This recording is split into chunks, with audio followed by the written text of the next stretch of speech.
सभी विद्यार्थियों को पुनः नमस्ते। मैं आज राष्ट्रीय मीन्स कम मेरिट परीक्षा 2022-23 की तैयारी कैसे करें उसके बारे में एपिसोड 2 आपको भेज रहा हूं। इसको आप ज़रूर देखें। इसमें इस परीक्षा में दो भाग होते हैं, एक मानसिक अभिरुचि का और एक शैक्षणिक अभिरुचि का। तो आज मैं मानसिक अभिरुचि का ये वीडियो एपिसोड नंबर 2 भेज रहा हूँ। तैयारी करने के लिए एक सैम्पल प्रश्न दिए हैं और मेरे पूर्व के वीडियो में के डिस्क्रिप्शन बॉक्स में मैंने ओल्ड पेपर अपलोड किए हैं, वो ज़रूर देख लें आप कि पेपर कैसे आते हैं। अगर मेरे चैनल पर पहले से हैं तो बहुत बहुत धन्यवाद। चैनल पर नए हैं तो लाइक करें, सब्सक्राइब करें, अच्छा लगने पर अपने दोस्तों को ज़रूर शेयर करें। तो आइए, मानसिक अभिरुचि परीक्षण कैसे प्रश्न होते हैं और क्या क्या पूछा जाता है, थोड़ा मैं आपको हिंट दे दूंगा। ये इस वीडियो को आप पूरा देखें, बिल्कुल भी स्किप ना करें, तो निश्चित रूप से आपको फ़ायदा मिलेगा। तो आइए, इस एपिसोड नंबर 2 के कौन कौन से प्रश्न हैं मानसिक अभिरुचि के, तो स्टार्ट करते हैं। इसमें मैं आपको ये समानता तर्क शक्ति वाला बताऊंगा, दिशा दूरी एवं कैलेंडर तर्क शक्ति बताऊंगा, रक्त संबंध ब्लड रिलेशन वाले बताऊंगा, समस्या समाधान तर्क शक्ति बताऊंगा, पदक्रम अनुव्यवस्थीकरण तर्क शक्ति बताऊंगा। ये इसमें 4-5 प्रकार के प्रश्न के मैंने कुछ सैंपल लिए हैं, वो आप जरूर देख लीजिए। इस प्रकार के प्रश्न इस परीक्षा में आते हैं। तो आइए देखते हैं सबसे पहले समानता तर्क शक्ति वाले। तो इस प्रकार से समानता तर्क शक्ति में है 12-15 से उसी प्रकार का संबंध है जिस प्रकार 15 संबंधित हैं। तो इनमें से कौन होगा? ए बी सी में अलग अलग संख्या दी है, तो देखिए इससे संबंधित होगा बी वाला, क्योंकि 21 ये श्रृंखला बन रही है पूरी। इस फिल इन द ब्लैंक्स में 21 आएगा। तो 12 और 15 के बीच में कैसा संबंध है, ऐसा ही 15 और 21 के बीच में संबंध है। ये नंबर 1 हो गया। नंबर 2 प्रश्न, इसमें समानता तर्क शक्ति में सेना का संबंध सैनिक से है, उसी प्रकार जिस प्रकार विद्यालय का संबंध किससे है। तो आप देख सकते हैं कि चपरासी से है, प्रधान अध्यापक से है, कि वर्ग से, कि विद्यार्थी से। तो ये निश्चित रूप से विद्यार्थी से है, क्योंकि सेना का संबंध सैनिक से है, उसी प्रकार विद्यालय का संबंध विद्यार्थी से है। नेक्स्ट प्रश्न ये आपके सामने, इसमें ACF अनुपात GIL समानुपात CH, तो आगे क्या होगा इस क्वेश्चन मार्क पे, ये आप देख लीजिए।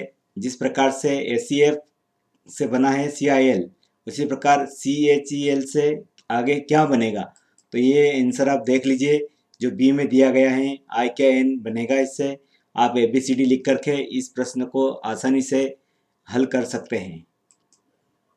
इसी प्रकार समान तर्क शक्ति में निम्नलिखित में से किसमें वही संबंध है जो केस और एस में है, CASE और EASE में है।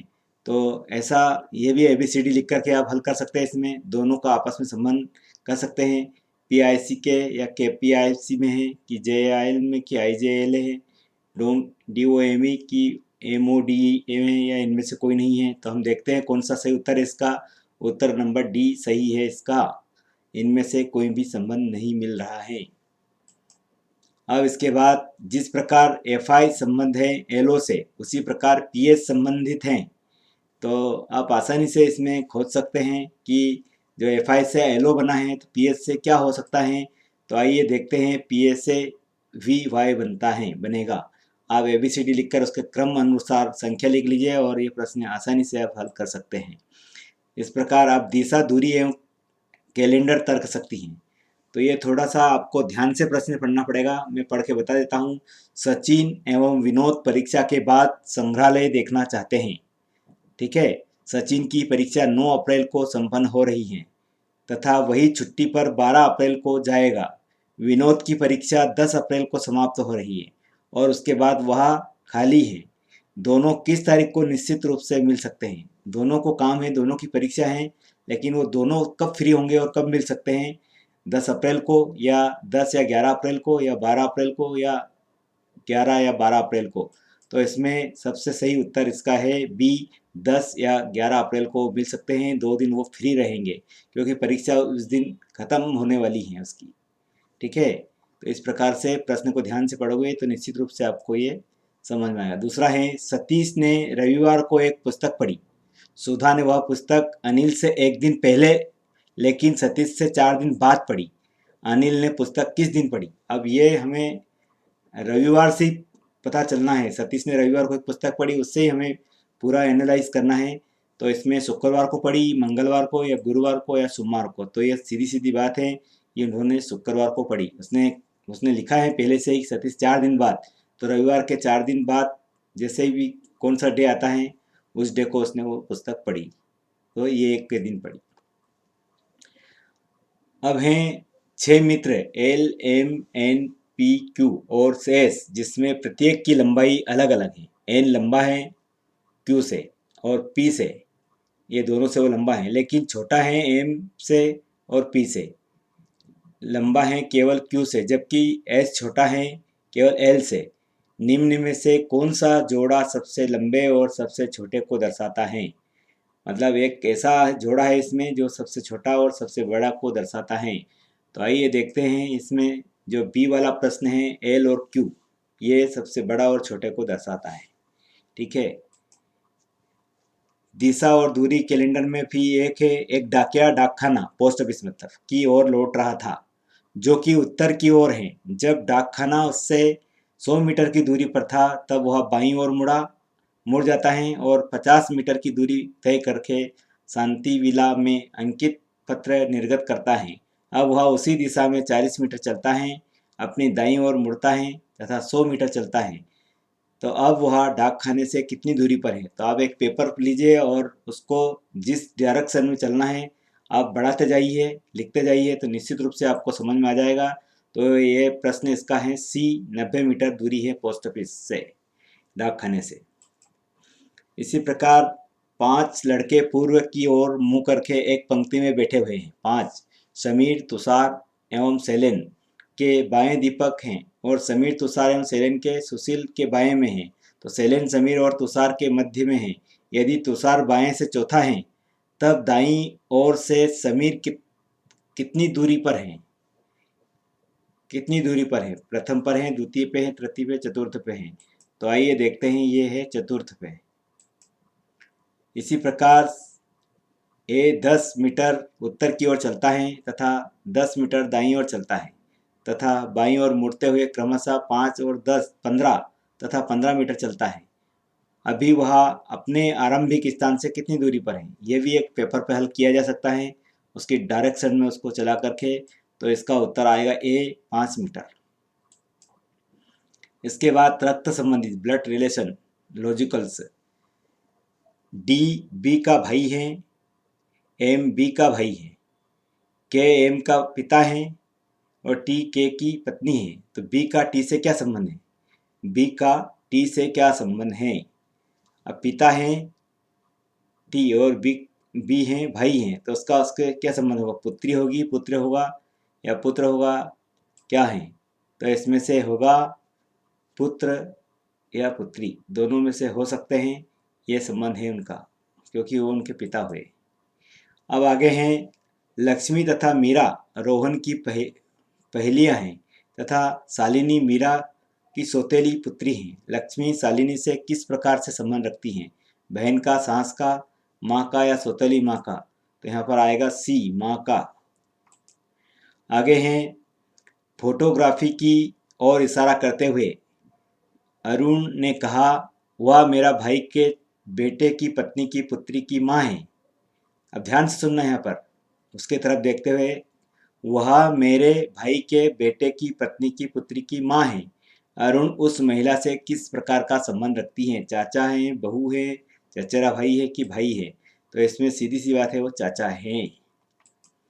अब आगे देखिए, एक पुरुष ने एक औरत से कहा, तुम्हारे भाई की इकलौती बहन मेरी माँ है, बताइए कि उस औरत का पुरुष से, नानी से क्या संबंध है? तो यहाँ पर आएगा उसका डी, पुत्री का संबंध है। इसी प्रकार अनिल ने पार्टी में एक लड़की की तरफ इशारा करते हुए कहा, वह मेरी माँ के पोते की पत्नी है। अनिल उस लड़की से किस प्रकार का संबंध रखता है? तो इसमें आएगा डी, फादर इन लॉ का। पिता भी नहीं है, ग्रेट फादर भी नहीं है, पति भी नहीं है। इसके बाद दीपक ने नितिन से कहा, वह लड़का जो फुटबॉल खेल रहा है मेरे पिता की पत्नी की पुत्री के 2 भाइयों में से छोटा भाई है। तो फुटबॉल खेलने वाले उस लड़के का दीपक से क्या संबंध है? बहुत आसान है, देखिए कि पुत्र का है, भाई का है, कजिन है कि भतीजा है, तो निश्चित रूप से वो भाई हैं दोनों। ये स्पष्ट दिख रहा है, जब ध्यान से प्रश्न पढ़ते हैं तो समझ में आ जाएगा आपको। अब यहाँ पर थोड़ा सा एक अलग है, समस्या समाधान तर्क शक्ति है। अब यहाँ नीचे दी गई जानकारी का अध्ययन करना है पहले। जैसे आई में लिखा है P Q R S T U और वी केंद्र की ओर मुंह किए एक वृत्त में दी गई लाइन में बैठे हैं और पी भी और एस के बीच हैं। आर जो एस के दाएं दूसरी और क्यू हैं और यू के बीच में है, तो क्यू टी के पड़ोस में नहीं है। तो यहाँ पर टी का स्थान कौन सा है?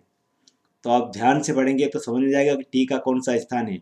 आर और वी के बीच है कि वी के तुरंत बाद है कि आर के बाईं ओर है कि पी के बाईं ओर है? तो यहाँ पर है वी के तुरंत बाईं ओर।